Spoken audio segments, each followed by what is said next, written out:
What's up, guys? It's your girl, Ray. And Kat. Welcome to Modern Outreach. Welcome. It's our third episode. Episode 3. We're so excited. I'm so happy and proud of us. We're already at episode 3. I know. It's special. It is special. Oh. And thank you guys for showing up and showing out, friends and family, even those who have been sharing our podcast with friends. Thank you so much. Honestly, from the bottom of our hearts, we want to thank you, and we just want to continue to run this thing up. So please make sure to like, comment, and subscribe, and also share with a friend or a colleague or anyone that's interested in the housing crisis that's going on in Los Angeles right now. Yes, please. Yeah. So I also wanted to do the recap. So last episode, it was a great conversation. We were talking about the many different scenarios and how one could possibly become unhoused. And so we went through a lot of scenarios, but I kind of wanted to touch base on like one in particular that I did not mention. And I'm sure, there's many more. There's many more. But I did want to shine some focus on those who are in the foster system. A huge population, group homes, anything that has to do with young adults, especially when they turn 18. They're kind of leashed out on the streets with no housing opportunities, not a lot of educational opportunities as well. They really don't set these kids up for success. And then they give them like GR, which is $221 a month after that with zero resources. And so that puts a huge population on the street that could possibly be dealing with mental health, with substance abuse, and so many other traumas, and not providing them with the proper help. So I did want to touch base on that very vulnerable population. Absolutely. That's a really great point to mention. Definitely a really important vulnerable population to mention. But I really want to get into our conversation for today, our topic for this episode. Ray, why don't you announce it this time? Today, our topic is, thank you, who are housing the unhoused? Question mark. Yes. Who are these people? Who are in charge of these vulnerable situations? Who are really the forefronters? Who are on the streets putting in the blood, sweat, and tears? Who's in their office putting in the blood, sweat, and tears? Who? True. So many different people. Yes. In a previous episode, I painted this picture of like just so many different like puzzle pieces almost. There's like a different person in charge of each puzzle piece, which makes it so confusing. But it's like such a collaborative position, I think, every role that we've had in this field. And I think that's what always frustrates me the most is when there's a disconnect in that collaboration, because so many moving parts, so many different stages that you're responsible for something different. Yeah. Everyone has to be working together. If you have bad blood with that person that you're working with, it doesn't work that easily. Yeah. Everyone works at their own speed. It's like a group project, but not everyone got the same assignment. Oh my, so valid. It is like, I wonder if that's what they were prepping us for. Was the workplace and how to work with. Oh my God. Because you end up picking the slack up for the teammate that wasn't doing their job. Wow. That's like the only thing I learned in school then, bro. Truly. Yeah. Wow. Sorry, my mind is blown right now. Okay. Wow. So, okay. That's how I such a great analogy. Thank you. I love that. Thank you. Yo. So, yes, absolutely. And with that being said, let's go through some scenarios. Would you like me to start or you? Why don't you start? Okay. Thanks. Let's talk about, I love them so much. Let's talk about outreach workers. Okay, so you'll have an outreach case manager. These people are really interesting. Their job is to have a certain piece of the city, and they're to go to that certain piece of the city and check on street homelessness. So people experiencing street homelessness. So what that looks like is, hey, how are you today? Are you hungry? Do you need anything? Sometimes this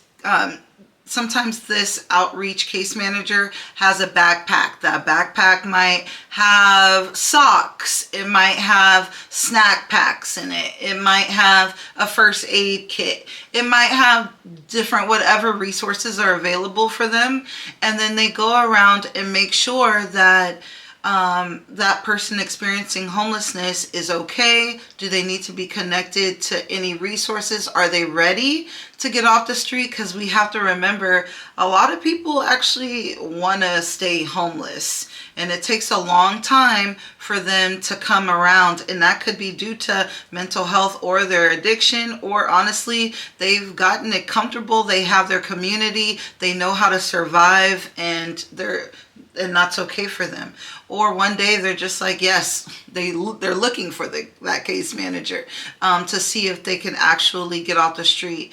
That case manager is really, really important, because they're supposed to continue to build a rapport with that person, and that's extremely important, because you're not going to get all this vital information just straight off the bat. No, it takes months, sometimes years, for case managers to really truly understand a person and what their certain conditions are because they're homeless. And so I've worked with a lot of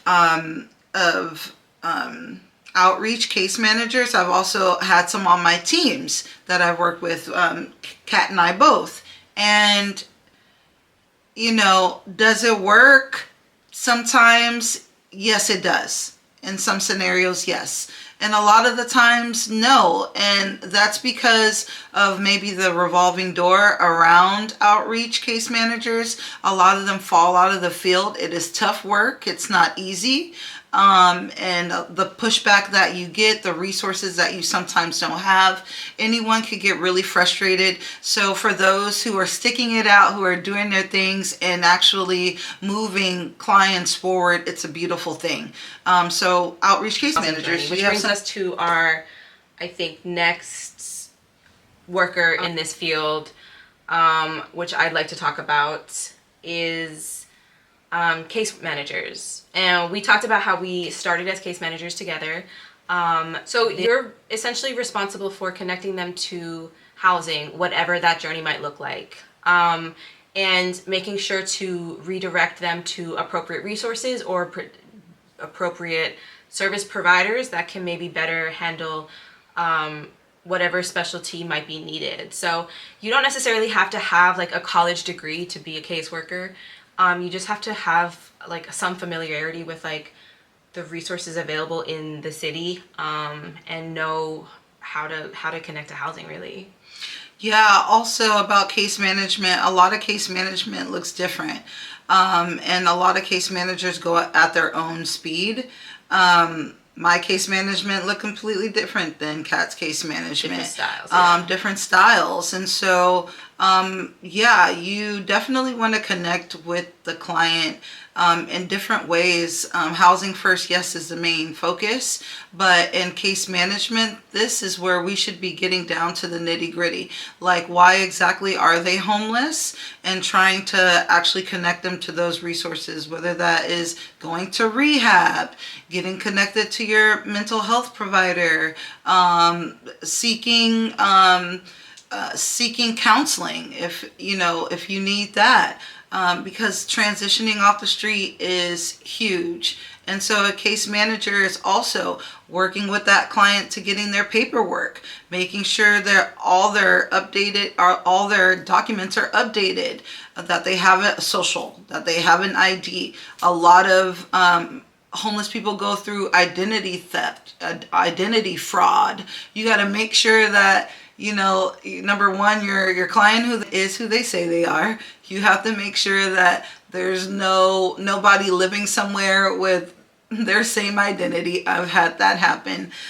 So it's a lot that a case manager kind of has to do. And of course, what case managers hate are case notes. Paperwork. And paperwork up the wazoo. Definitely could have some improvements and make things more modernized and make things digital and make that easier for case managers, because the brunt of it all is that you have to do it. That's how the funding comes through. They have to have that paperwork. And so a lot of people, don't succeed through case management because it's a lot. And sometimes you're in control of how many clients at a time, 25 to 95. True. And that's people. That's individual people who are depending on you to fix their lives and get them off the street. So it's a lot of pressure. It isn't for everybody. But it is for a lot. And honestly, it's so rewarding when you've taken someone off of street homelessness and you've housed them successfully. It's a beautiful feeling. It's one of the best feelings I've ever felt in my life. And that's why I'm doing this podcast. So again, case management is huge and very important. Yeah, you're an advocate.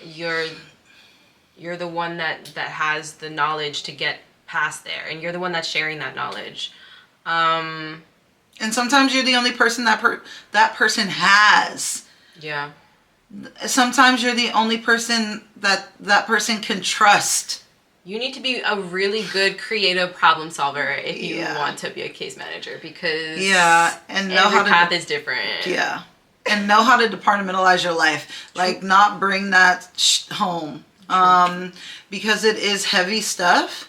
It's not like, paperwork and I get to chat with this person, try to house them. I mean, I wish it was that like yellow and rainbows and glitter and all that, but it's not. It's literally like sometimes some heavy stuff, and you have to decompress, and you have to have your self-care, and you just have to go through the motions, but never bring it home. Yeah. So case management is awesome. Everyone should do it. Everyone should do it. Unless seriously, it makes you, all honesty, it makes you such a better person. Like, it made me think about others on a whole different level. I was like, okay, these people need classes. I was busting out classes I was trying to educate. I was trying to tell people what they needed to know to transition successfully. I tried to encourage my clients to really see what they're truly worth and bring back their self-esteem and confidence that they could live in this world and be successful, and they deserve it. Again, everyone's style is different, but again, case managers are Power Rangers. They're the ones doing the job. Period. And they should be paid for it. Please. They should actually be swapping salaries, in my opinion, with the program manager. Because these organizations don't run unless you have solid case managers doing the actual work. That's right. And if you are not being if you're not given the appropriate supportive environment and work environment, get the F up out of there with the quickness, okay, and go somewhere where they're going to respect you, where you can shine and help people, and just do it with a supportive system behind you, because it is so tough not to have a supportive system behind you, and go somewhere where people know how to house people. People know what it takes to house people, and they're not bringing their stresses and things to work, because no one wants to work in a toxic work environment when you're a case manager. And burnout is so real, yeah. Especially in this field. People don't last too long in this field, which is so unfortunate, because you need the longevity for it to work. Especially for your clients. Yes. Yeah. They hate it. They hate the turnover. Yeah. It breaks my heart every time I have to mention it. Yeah, it's really, really tough to let go of people that you've invested so much into, but also you love them like they're your family and you want the best for them, and now you have to literally hand them over to somebody else. And trust that next person is going to continue supporting them. Because like case manager doesn't mean that you can solve everything on your own, and no, there's a lot of people that can brainstorm with you and problem solve with you. So utilize your teams, and if you don't have a supportive team, then get up out of there. Very well said. Yes. All right, so adjacent to case managers, I would say, are interim housing case managers, interim housing supportive services. Those are the people, the supportive staff that are working in shelters, working in transitional housing, and still working on everything that regular case managers do, but you're on site. You're basically working where these people are living. And I'm sure Ray has a lot more to share about that as well. I've definitely been there and done that. I will say that it could be really intimidating if you're a woman, especially if you're coming from the street. There's a lot of abuse, a lot of DV clients, and DV is domestic violence clients.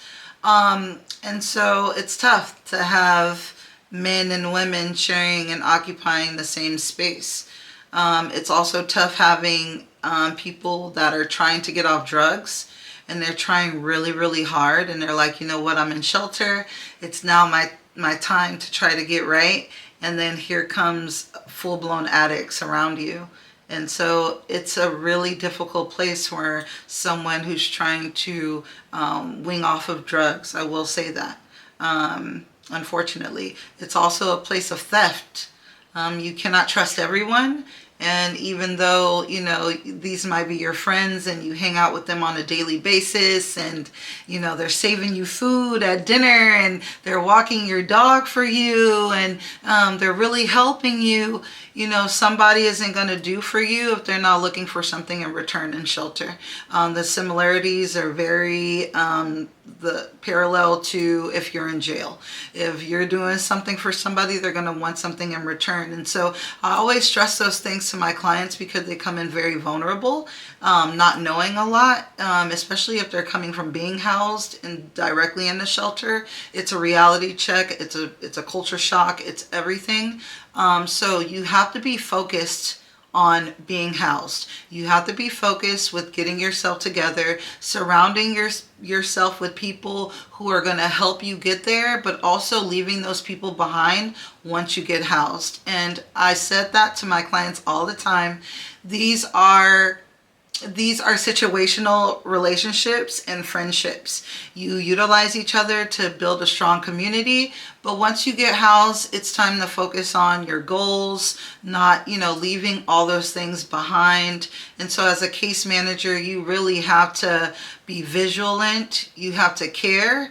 And I'm a people's person. I know people. So when you're high and you're telling me you're not high and you're not coming to your meetings, and it's a grind, and they live there. So it's like, it's interesting. Like, I just saw you in the bed and you had an appointment with me, but then you weren't in your bed and you never came back. So it's almost outreach, but indoors. It's like really bizarre. It's like you still running after people no matter what.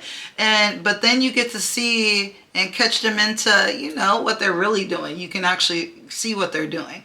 And then of course, you got your good old, looky-loos and like your little moles that you have inside that's going to come. They're going to tell you exactly what your clients are doing. And so I have those people do, and I love for that as well. I got to know what's going on when I'm not there. Because then that's when people really, be acting a certain way. And, at the end of the day, if you save one life, then that's a success.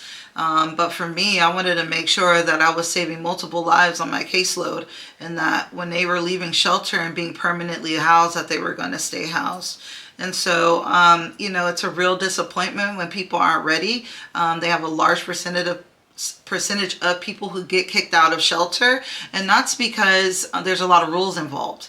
And if they're not ready to like make that complete change, then unfortunately people are being let back out on the street. So it's really disheartening when the higher ups make that decision and then you have to like let go of your client who you're advocating to stay in there. So I always, as a case manager in shelter, push back higher management when they tried to let go of my clients, so much that they actually would kick my clients out when I was off from work.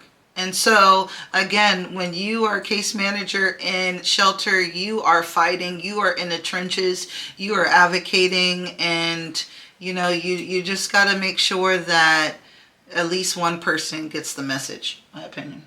Wow. I like how you said situational relationships. I feel like that's a really good way of describing it.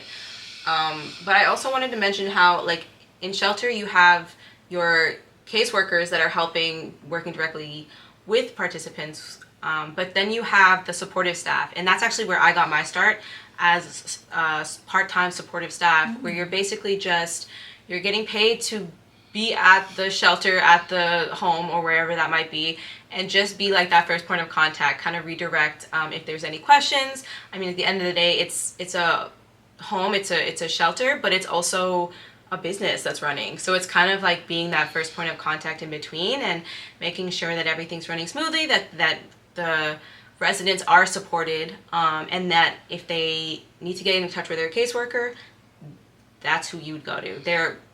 There's our staff 24/7 a lot of the time, so you could have an overnight shift. And I would say, like, if you're looking to like get a start in the field, that's a really good way of kind of getting a feel for what this type of work is, kind of learn what those responsibilities will look like, kind of watch how case managers interact with their clients.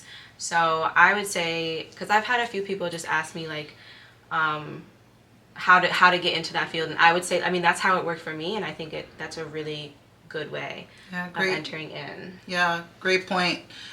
Supportive services are huge. Yeah. Oh my gosh, you really bridge the gap between the client and the case manager. I'm sure Kat was the best supportive services around, but I've seen it go the opposite direction where supportive services were horrible. They would treat the clients like they had a tail. And that made the clients not want to work with case management. They were actually spreading gossip and rumors. These are people who do not, to me, sorry, these are the scums. Like, they do not deserve to work with such a vulnerable population.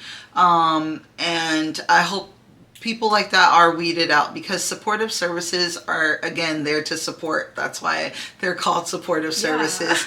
And for the, it's so interesting, the system and who's hired. And again, if you are, a recruiter or anyone who's hiring people, make sure that they come from a caregiver perspective, that they're taught, they're taught how to lead with compassion. Not even compassion, but with love. Like pretend like that's your family member. Like pretend like that's you. How would you want to be treated? And so supportive services is huge. I can't rave enough how important that role is, because once a case manager, clocks out, it's supportive services time to shine. True. And there's a grimy part of it too. You cleaning up stuff sometimes that you don't want to clean. You seeing things that you don't want to, and that falls under that umbrella, unfortunately. Yeah. So you definitely have to come from a caregiver perspective. But supportive services rock. And like Kat said, that is a great way of getting into this field. Yeah. What's next?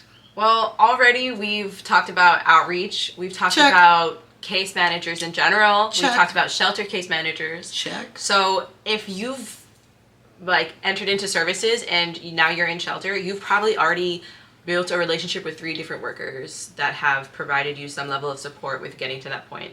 But shelter, again, only a stepping stone. You're still not in housing yet. So I would say while shelter is a resource, there are also other resources that caseworkers are encouraged to get their clients connected to.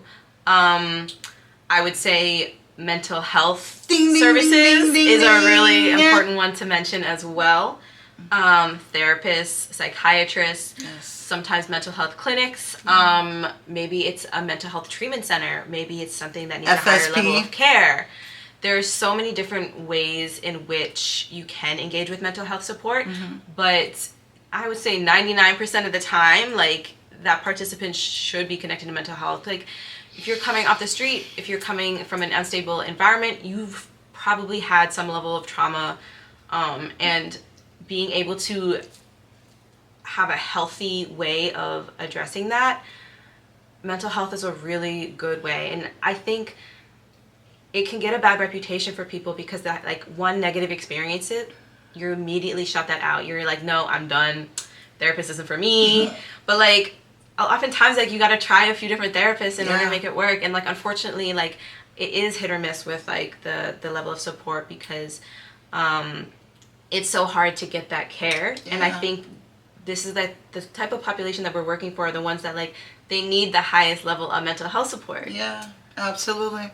Yeah, but insurance and money. Not just that, but also these mental health case managers, clinicians, whatever, they also have access to vouchers, people. True. So they can also house you, and they have move-in costs. They have a good budget to actually help you with move-in costs and getting set up for success. They have that funding. Sometimes they'll have it, and the case manager might not have it in whatever agency. Thank you. And they might not even have it in their agency, the case manager, but their clinician has vouchers and money. So literally it's not just being connected. You could possibly be housed through these vessels as well. So that's really important. Yeah, and, like, it kind of shows, like, conditional housing still does kind of exist in certain contexts. Like, you don't have to necessarily go with this housing opportunity, but if you do, then it comes with certain requirements, you could say. Like, there are some, you have to stay connected and to support and, like, kind of acknowledge that you're going to work with the system there. Yeah. So, like, there's a lot of different paths with that, but mental health support definitely is a good one to... Yes, and when we were taught, they said the first night that somebody becomes homeless, that first night where you leave your residence or leave your home or wherever you were dwelling and you can't go back there, that is where you experience the most trauma that night, is the realization that, oh my goodness, I don't have a place to live. And so you just need mental health off of that alone, not to mention everything else surrounding it. And to push for mental health is to push for equality. I mean, I just saw on the news someone was fatally shot and killed because they had severe mental health and they were not diagnosed. They were not on medication, and they had an interaction with the police, and the police didn't know how to handle them and shot them.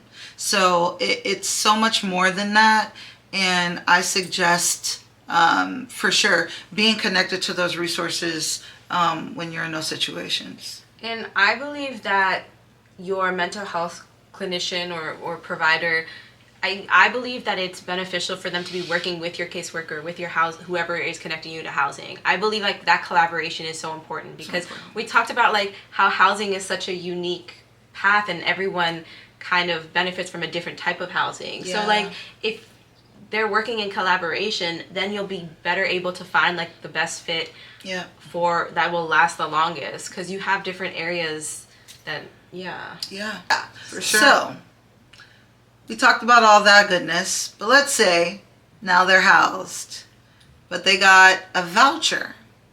Oh, you got another worker, baby. And that's your what? Your housing authority your worker, housing authority worker. Subsidy. That's your subsidy person. Your housing authority worker. Advocate. Okay. They're called many different names. And they're going to need that paperwork. You're going to go through the same situation once again. Paperwork. And of course, they need all your income, how much you make. And if you try to hide it, best believe they're find it. So make sure that you're 100% honest in this this predicament. But yes, so this worker's job is to do your recertifications, to make sure that you are constantly updating something whenever you have a change in your income, in your job, whatever it is, they want to know it. And so to be on top of those things makes that person's, job a lot easier. They're not trying to run around like a chicken with their head cut off trying to get this paperwork, so you can continue to keep your voucher, because there are steps in which you can lose it real quick. And so again, all these things that you were supposed to be learning with all these case managers and making your transition off the street a little easier are really for this golden opportunity. Right now you have your voucher, now you're housed, and you got to continue to work with your housing authority worker. And so that's typically what we would like to be the last step, but of course we need retention. That too. And there's also, so you have like your housing authority worker or whatever, and they're really only doing the paperwork. They're not going to help you find the housing. So oftentimes, like caseworkers, they're the ones that are doing the housing navigation and doing all of the other stuff as well. Like essentially, like I like to say, like the primary care provider of like supportive services. So like if they need help getting connected to a job, they're also doing that. If they need to get connected to benefits, they're doing that. Like they're really like whatever that problem is, they're doing that. So now, which I've started seeing more of, there's a special role of just housing navigators where all they do is help look for housing, because that is the reality that we're living in. It's so hard to find housing with a voucher in Los Angeles. And they can barely do it. Truly. They over here scuffling. As a case manager, I was helping the housing navigator. If you're lucky to even get connected to a housing coordinator, because that's a whole other person. And it's like, oh my God, it's a scramble. I feel like every time you're up to a deadline, there's like 3 different people that are like looking for housing, and like obviously like the voucher holder should also be looking for housing. They should be doing those unit tours, but they don't have the means half the time. How are they supposed to get application fees getting around the city? They typically don't have a freaking car. True. And it's really tough, even as a case manager, to get my client to these, meetings around town, trying to rent out the company van, trying to work around other case managers in the company van. Can't do everything. And then you're supposed to bring them in your personal car? Like, that's tough. That's real tough. And so again, like the resources are very slim for a lot of this thing, but somehow, some way, we make it work. Because like you're essentially vouching for someone that doesn't have a lot of other people to vouch for them, especially if they have no rental history or no recent rental history.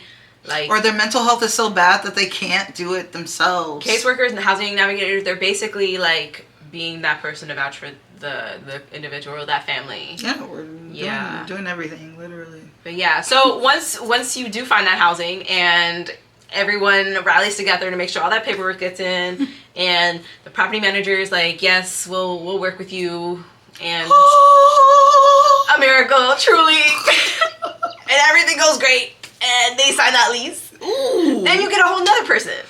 Ta-da! Housing retention. Da-na-na-na-na-na. Which, all that work that you wailed with everyone else, they're like, all right, we're done. We're going to work with you now. So I have a problem with that. I feel like there's a little bit of a problem with continuity of care. Because starting fresh in a whole new apartment and then starting fresh with a whole new, worker. Is a lot. So overwhelming. I like the agencies that have that transition where they kind of lead into it. You're working with the same person before and after, so you already have that trust while they can continue supporting you. Love it. Because again, the housing is just the first part. You still have so much more to do after that. Yeah. Yeah. So, yeah. And obviously you want mental health to stay connected as well, but oftentimes it's connected to funding, and then once that funding source, you've moved to another funding source, you got to start with someone new. Yeah. So like so much of it's tied to the funding. It's not even like you have a say in like the transition or anything like that. You're basically following your insurance. Yeah, and I just feel like it's the residents who have like longevity into residents, like longevity into their residence. Like, for example, like now I'm working in permanent housing. It's the people that's been living there for like 15 years, and now maybe they're going into mental health that they maybe once did not have before, or maybe it's been so long that they cut off their services because they quote unquote didn't need them anymore, and now it's back. Maybe something tragic happened in life and now they have another mental setback, and they like these people are gone out of their lives. They like drop them and then leave it for the landlord, and that's what I don't like. Like, there should be, okay, if this person, you've exit them out of your services, fine, but do a 5-year checkup.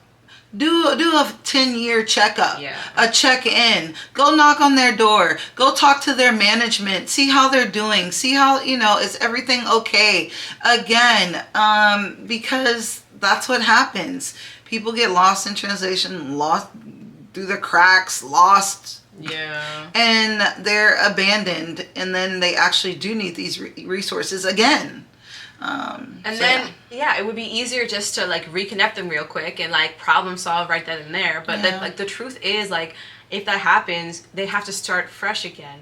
So many, like, the transition, like, you might have to lose your housing before you can get connected back in, because like there's waiting lists for a lot of like the supportive services, and like we talked about, like, there's a priority to it, like an element of priority to it. So it's like having the urgency almost, like, you lose that once you're in housing also, like, on paper. I don't know if that makes sense, but like when on paper it doesn't look like it's as urgent because you have a roof over your head, even though like the reality of the situation is like maybe that is a very toxic living environment, and like maybe at one or two interventions with someone that is like specialized in whatever that you're struggling with, like that could solve the problem. But like being able to recognize that, like you said, like property managers, landlords, like they can't like refer you to like mental health. Developer like, that does that, and that's why I work for the company that I do. It's because we're thinking about those things, but again, the resources are far and in between, and there's so much more that needs attention that maybe the funding just isn't there for these services, in which they should be. So there's a lot to think about when it comes to all these different dynamics, all these different people that build up one person. We're not talking about a group of people. By the way, that's for one person to get housed. And I want to stress that all those people that we just mentioned, that one person has to go through like a pinball machine to housing. Okay, and so with that, and then everything that they're going through physically, emotionally, psychologically, plus all of this, it's a lot. And so to be more understanding, sympathetic, empathetic to this, even like the general population of people, to kind of understand what someone experiencing being housed, what they have to go through in a system, and what goes involved with all of these hardworking case managers and providers that we have to go through and follow up, and making sure that, again, trauma-informed care is being used. I cannot stress that enough. If somebody has this approach, like, why are you acting like that, as opposed to what happened to you, then you have a problem, and you need to go back and seek more training and understand what your job is set to do. And so I challenge those who are in this field to continue to be in this field and to educate, inform people who are ignorant to what is going on in this field, especially in what it takes. And I feel like you all should get raises. Yes. If it was up to me, we'd be paid proper. Absolutely. So you'd want to stay in your position, because if you're good at working with clients, you shouldn't have to move out of a position working with clients in order to get a raise. What? That's what makes no sense to me. Because the skills are completely different. What if you just want to, you don't want to leave, but you have a toxic work environment that forces you to leave? I will say, well, then you agency hop. But I will say, there's a huge difference between caseworkers and social workers. Caseworkers aren't necessarily needing, the years of education and degree but they're also not working on a higher level of care. So, I would say, if you do want to get paid more, go back to school and get your social work degree. Don't go back to school. But I don't know how much more money you're going to be getting. Not a lot. It's still not profit work. No. It's still, yeah. But I will say, there is a different level of support when that comes with social workers. And I think there's often a confusion between the two, because the truth is, caseworkers, you don't need that same level of skill set. You're working with people, you're working with your community. As long as you are knowledgeable of what's out there and willing to learn about that, you can make it work. I mean, as long as you can work with people, that's a huge, like you said, and go above and beyond sometimes. Don't do the bare minimum. You're not Please. doing this job for the money. You're doing it because you want to make a difference. Yes. Bust your ass a little bit. It's okay. It's okay to go above your way. If you're not helping, you're hurting. Yeah. Okay. So with that said,